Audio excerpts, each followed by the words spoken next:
Página 40. Babilonia, Mesopotamia, la mitad de la historia humana, Paul Kriwacek, 2011. Capítulo 2. El reinado desciende del cielo, la revolución urbana. 2.2. El dios del progreso. Con el final de la Segunda Guerra Mundial se hicieron los preparativos para que los británicos cedieran el control de Irak. Este iba a ser un acontecimiento trascendental para la región. Tras haber sido gobernada por aqueménidas, griegos, romanos, califas musulmanes, mongoles, safávidas iraníes, otomanos y británicos, Mesopotamia iba a ser verdaderamente libre e independiente por primera vez en 2 milenios y medio, desde la conquista de Babilonia por el persa Ciro el Grande en el 539 a.C. Hace más de 4000 años, tras la expulsión de los gutis, el rey Utu-Egal de Uruk había restablecido la independencia de Sumeria, y la legitimidad de su propio reino, al ordenar que se recopilase la lista de reyes sumerios desde el reinado de Eridu, decretado por el cielo. En el siglo XX, la Dirección General de Antigüedades de Irak decidió señalar la próxima independencia del país ordenando una excavación científica de Abu Sarein, para demostrar el fuerte hilo de continuidad que corre a lo largo de todo el pasado de Irak. Cuando los arqueólogos excavaron en el gigantesco fuerte en ruinas de John Taylor, que en ese momento fueron capaces de fechar como del siglo XXI a.C., descubrieron, en un rincón, una construcción anterior y más pequeña, fechada unos 2000 años antes que el fuerte. Por debajo encontraron otros 16 niveles de residencia que se remontan al 5000 a.C. Allí hallaron finalmente una duna de arena limpia en la que se había erigido por vez primera una primitiva capilla de unos 9 metros cuadrados, construida con ladrillos secados al sol, con un pedestal votivo frente a la entrada y una hornacina en bajorrelieve, probablemente para alguna imagen escultórica. Esta sucesión de niveles fascinó a los arqueólogos pues ya podían seguir la historia del lugar de forma detallada a través de los varios miles de años de su historia. También nos revela algo importante acerca de la gente que lo edificó. El ladrillo secado al sol exige un mantenimiento constante para que no se descomponga de nuevo en la tierra, el motivo por el que la mayoría de las antiguas ciudades sumerias quedaron reducidas a montículos de polvo no fue su destrucción, sino la ausencia de reparaciones. Sin embargo, para los arquitectos de la antigua Eridu, la restauración o renovación no eran suficientes. Cada edificio, siempre más grande y elaborado, se edificaba sobre los restos del anterior, preservados con respeto. Empezaron con la capilla de 3,5 por 4,5 metros y acabaron, un milenio después, realizando un templo de proporciones monumentales. La cámara más profunda, la celda, tenía 15 metros de longitud. A diferencia de otros de su época, esta gente nunca fue esclava de la tradición ni quedó satisfecha con el pasado, sino que aspiró a una mejora constante. En el transcurso de unos 10 siglos destruyeron y reconstruyeron esas construcciones 11 veces, un promedio aproximado de una cada 90 años, mostrándose impacientes con lo viejo y dando la bienvenida a lo nuevo casi al mismo nivel que en la Norteamérica moderna. El templo de Eridu fue el símbolo de una comunidad que creía, o incluso podríamos decir que inventó, la ideología del progreso, la creencia de que era posible y deseable mejorar continuamente el pasado, y la creencia en que el futuro podría y debería ser mejor y más grande, que el pasado. El poder divino celebrado y homenajeado aquí era la expresión, incorporación y personificación de esa idea, nada menos que el dios o la diosa de la civilización. ¿De qué manera se visualizó aquí por primera vez la deidad del progreso que ayudó a cimentar el mundo moderno en ese lugar actualmente arrasado? Ocurrió antes de la invención de la escritura, pues la propia escritura fue uno de los productos más tardíos de la ideología progresista. Todo lo que tenemos es la muda evidencia desenterrada por los arqueólogos. Encontraron muy poco. Por supuesto, había cerámica tanto rota como intacta. En esa época, en muchas partes de Mesopotamia se encontraron elegantes utensilios, refinados y bellamente decorados. No se trataba de vajilla cotidiana, sino de vajilla frágil y cara, probablemente fabricada para una élite. También se encontraron algunas cuentas, baratijas, amuletos y figurillas de terracota de poca importancia. Pero sobre todo encontraron enormes cantidades de esqueletos de peces y cenizas y esqueletos de peces, bajo los suelos, detrás de muros y en altares, incluso hallaron habitaciones repletas de ellos. Al examinar los esqueletos comprobaron que los peces habían servido de alimento. Podríamos suponer que las comidas de peces sagrados desempeñaban una función en algún tipo de ritual religioso. Los primeros devotos pudieron haber llegado desde muchos kilómetros hasta las orillas del Apsu, la laguna de Eridu. Los viajeros debieron sentirse atraídos por algo que reconocían como algún tipo de fuerza espiritual o influencia sobrenatural, lo que los griegos llamaron numen, un asentimiento de Dios. El egiptólogo Antoni Donoue ha mostrado que quizá la mayoría de los grandes centros religiosos del antiguo Egipto fueron construidos en sitios en los que los egipcios habían reconocido imágenes de sus dioses en formaciones naturales de los paisajes. En Eridu no hay rocas, solo hay arena, cieno y sal. Pero tal vez allí ocurrió algún acontecimiento. Puede que una gran tormenta con un enorme rayo visible desde todo el valle del Éufrates, o quizá un meteorito que golpeó la superficie con el estruendo de un trueno y penetró la gruesa corteza y dejó salir, como si fuera un milagro, agua subterránea sin sal. Un grupo de investigación de Sudáfrica sugirió un impacto de este tipo. ¿O pudo haber sido el milagro precisamente aquel manantial fresco y suave de agua dulce que se oponía al despiadado sol de las salinas? Suponemos que al principio las visitas serían ocasionales, coincidiendo con las breves estaciones de subida del agua, momento en que el pantano se transformaba en un considerable lago, como aún ocurre a veces. Los visitantes provenían de diferentes grupos sociales y el resto del año habitaban en lugares distantes unos de otros, sus culturas eran diferentes, quizá hablaban diferentes lenguas y, con toda seguridad, sus vidas también eran diferentes.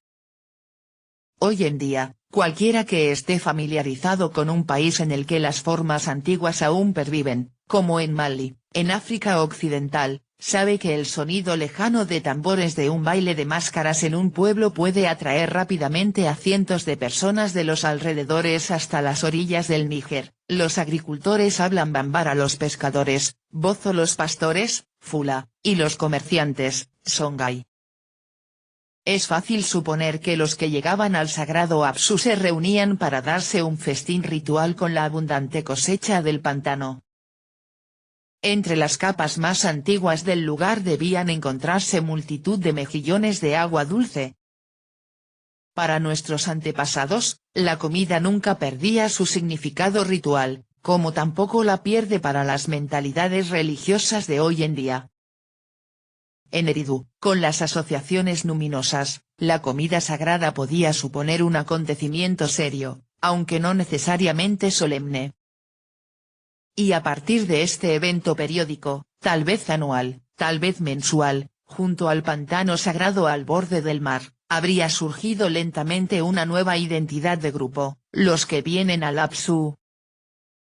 Su propia presencia y supervivencia, atraídos a la zona desde los asentamientos de pioneros del sur de Mesopotamia, demostró el compromiso por cambiar el aspecto de la tierra y asegurar un futuro diferente y mejor. Los ritos religiosos que practicaban a orillas del agua asociaban siempre el espíritu divino del Apsu con esa creencia. Un día, precisar cuánto tiempo después es imposible, quizá fueron siglos, se decidió que debería construirse un santuario permanente, en forma de pequeña capilla, a este espíritu acuático del progreso. Su permanencia sería sorprendente a causa del lugar en que estaba situado. Pese a que los que vienen al Apsu, como cualquiera del sur de Mesopotamia y como los habitantes de los pantanos árabes actuales, vivían en casas construidas con cañas atadas y tejidas, su monumento iba a construirse con ladrillo. Esta decisión señaló el comienzo de una nueva fase en la historia. La cultura, como indicó el distinguido arqueólogo británico Colin Renfrew, no tiene por qué ser vista como algo que simplemente refleja la realidad social. Por el contrario, puede ser el proceso mediante el cual la realidad llega a existir. En su libro Prehistory, The Making of the Human Mind, Prehistoria, la creación de la mente humana, reflexiona sobre lo que ocurre cuando un monumento permanente se concibe en primer lugar como un proyecto. Para llevar esto a cabo, el grupo más bien pequeño de ocupantes del territorio en cuestión necesitaría invertir una gran parte de su tiempo. También podría necesitar solicitar la ayuda de vecinos de los territorios colindantes, quienes, sin duda, se animaban a hacerlo ante la expectativa de un festín y una celebración local. Podemos suponer que cuando el monumento estaba acabado, se transformaba en el foco de más celebraciones anuales y días de banquetes. De ahí en adelante servía como lugar de entierro y como foco social de la zona. Por lo tanto, como resultado directo de esas actividades, el monumento se convirtió en el centro de lo que pronto emergió como una comunidad viva. Además, un monumento fijo es muy significativo en este rincón del mundo en el que la arena suele llegar a ráfagas desde el desierto y borra todos los rasgos familiares, en donde el curso de los ríos cambia constantemente y las desastrosas inundaciones suelen deshacer toda marca que los seres humanos tratan de hacer en el paisaje. Al incorporarse repentinamente en el calidoscopio siempre cambiante de la vida cotidiana, se proporciona un sentido de continuidad y, por extensión, de historia y de tiempo. Alguien puede observar la construcción, reflexionar que un antepasado mío ayudó a construir esto, y experimentar un sentido de conexión con las raíces, con el linaje y con un pasado que, en otros sentidos, ha desaparecido. Las continuas ampliaciones y elaboraciones del edificio, a la vez que preservan cuidadosamente las reliquias del pasado, debajo o dentro de su estructura, actúan como símbolo, visible desde lejos, de esa creencia en el progreso y el desarrollo de los que él mismo es el resultado material. El mensaje llegó a los vecinos de Eridu. El primer monumento, en lo que será Sumeria, servirá como inspiración, ejemplo y modelo de emulación para otros grupos.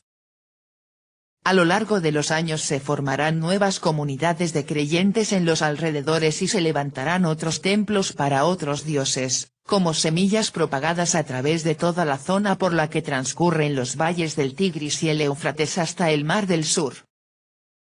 Aún quedan vagas memorias de esa época a través de la versión falseada, idealizada y politizada de la historia que urdieron los sumerios y sus sucesores en mitos posteriores en los que hablaban de sus orígenes y deidades.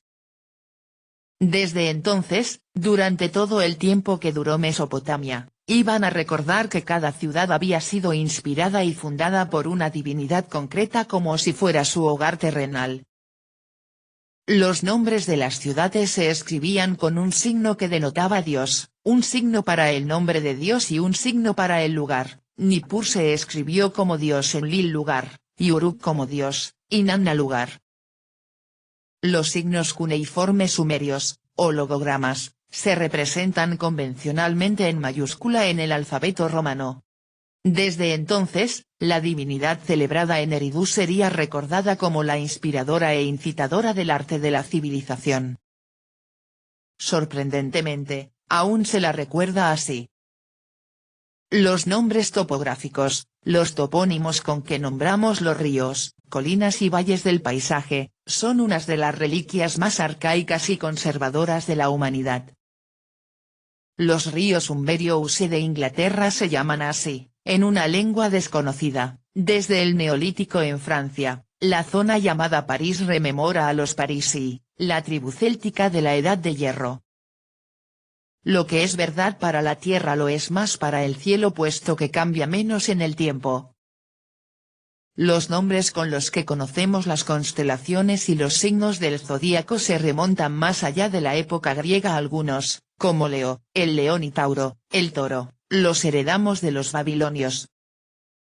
Y hay uno probablemente mucho más antiguo. Existe una historia lejana, apenas perceptible pero cuyo eco aún persiste, que dice que los antiguos hablaban de un dios cuya casa se construyó en Eridu.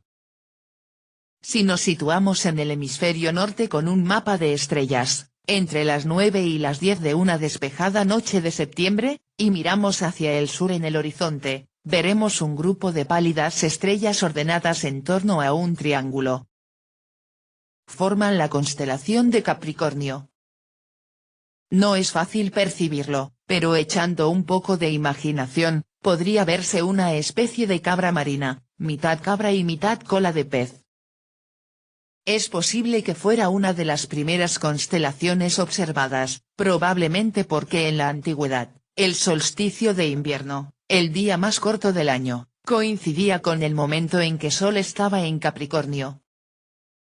Y quizá también porque la imagen esbozada por las estrellas provenía de la estrella identificada con el dios del progreso de Eridu. Parte de la magia de la historia de la antigua Mesopotamia consiste en que arroja luz a los orígenes de mucho de lo que hoy en día caracteriza nuestro mundo, en este caso, el mito religioso. Por supuesto, esto no significa que la religión comenzase por primera vez aquí, en la planicie aluvial frente al Golfo. Sin duda, la religión es tan antigua como la propia humanidad, y hasta más antigua, remontándose a la época en que nuestros ancestros homínidos comenzaron a realizar entierros ceremoniales. Pero aquí, en esta nueva tierra, con esta nueva forma de vida, los pobladores seguramente tuvieron que recomenzar y repetir el proceso de creación religiosa. De esta manera podemos al menos observar cómo empezaron a existir algunas historias sobre los dioses.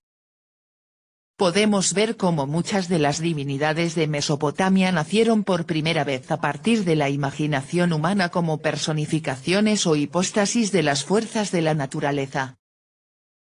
Yo entiendo poco de dioses, pero me parece que el río es un dios fuerte y pardo, huraño, indómito y adusto, escribió T.S. Eliot. Thorkild Jacobsen, uno de los mayores genios de los estudios sumerios del siglo XX, puso como ejemplo al dios Ninjirsu, dios de Girsu, el mayor asentamiento de la ciudad-estado de Lagash, una deidad asociada con la guerra y la destrucción. Hay que darse cuenta, dijo, de que Ninjirsu era la personificación del desbordamiento anual del río Tigris.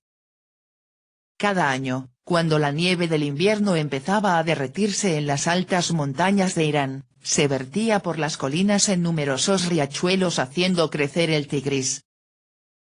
Se vivió como la experiencia teológica del desfloramiento de las colinas vírgenes, Ninursa, señora de las colinas sagradas, por la gran montaña, Kurgal, de mucho más atrás las aguas de la inundación son su semen. Kurgal, que también se llama Enlil, es, así pues, el padre de Ninjirsu.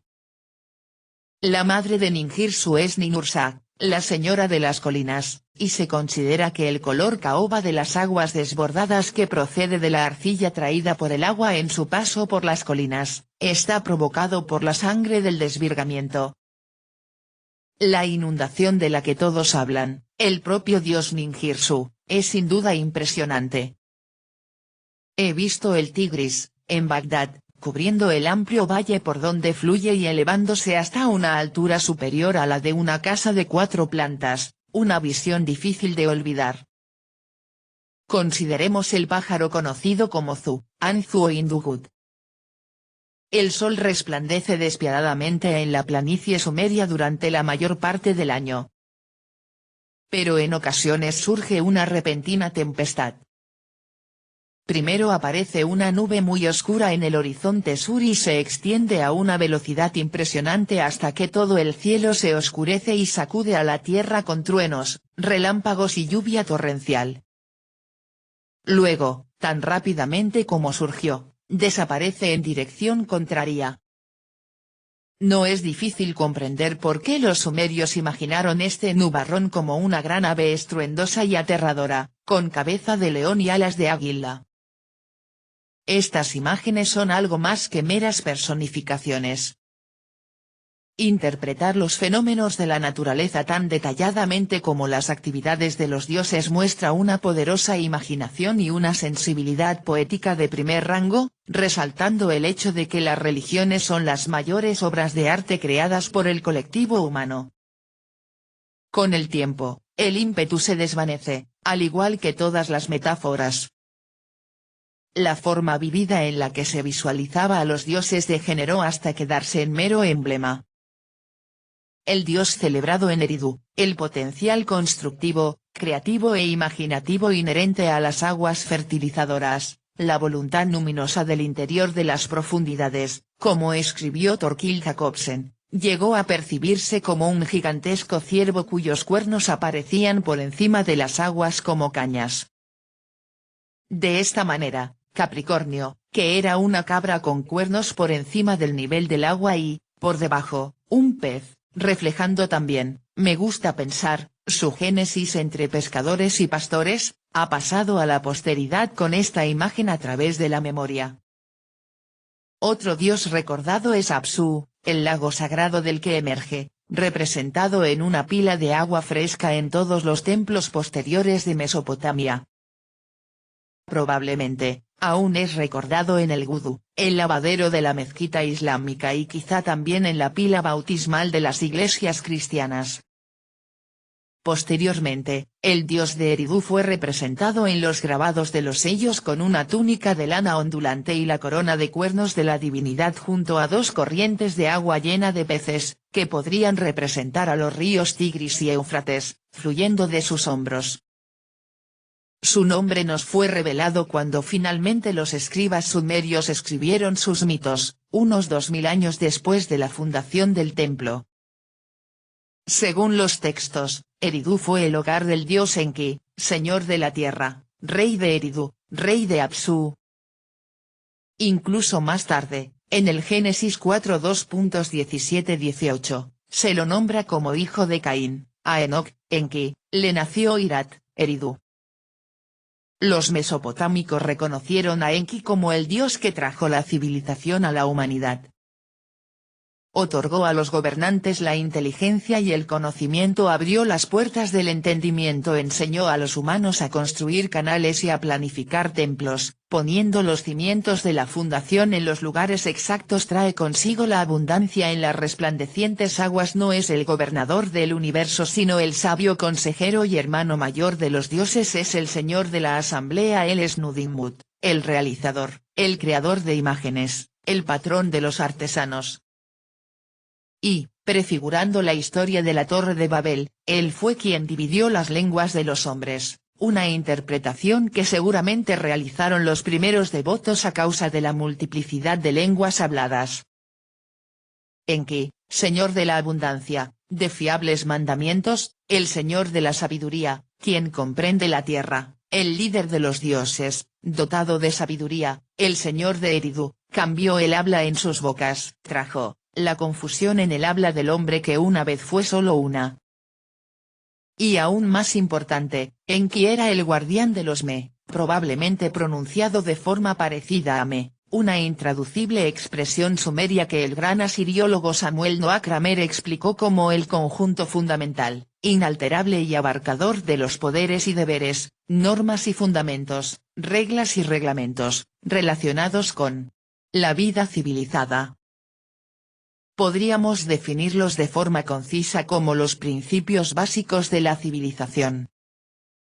Esto muestra de qué manera los antiguos mesopotámicos eran autoconscientes de la diferencia entre la civilización y otras formas de vida, y de su superioridad lo expresaron con un concepto cognitivo totalmente nuevo del que no hay equivalente en nuestra manera de pensar de hoy en día.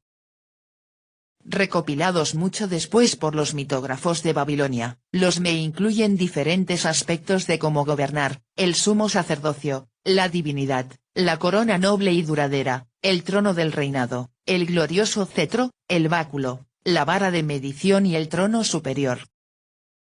Contiene aspectos relacionados con la guerra, como las armas, el heroísmo, la destrucción de ciudades, la victoria y la paz. Los me abarcan habilidades y cualidades humanas como la sabiduría, el juicio, la toma de decisiones, el poder y la enemistad. Delinean fuertes emociones como el miedo, el conflicto, el agotamiento y el corazón trastornado. Y contiene artes y oficios como los del escriba, el músico, el herrero, el fundidor, el curtidor de cuero, el constructor y los tejedores de cestos, así como otros muchos oficios sacerdotales, variedades de eunucos e instrumentos musicales. Los mesopotámicos nunca olvidaron el papel desempeñado por el dios de Eridu en la fundación de la civilización, aunque los detalles de su historia evolucionaron con el paso del tiempo. Unos 4000 años después de la construcción de la primera capilla junto al Apsu, cuando los griegos gobernaban en Oriente Próximo, un sacerdote babilónico llamado Beroso escribió una historia de su país en la que describía a una criatura intermediaria entre Dios y los devotos humanos, que surgió del agua para enseñar a los humanos la civilización, les enseñó a construir ciudades, a fundar templos, a recopilar leyes, y les explicó los principios del conocimiento geométrico. Les hizo distinguir las semillas de la tierra y les enseñó cómo cultivar frutos. En resumen, les instruyó en todo aquello que suaviza los modales y humaniza las vidas. Desde entonces no se ha añadido nada material que mejore sus instrucciones. Página 49.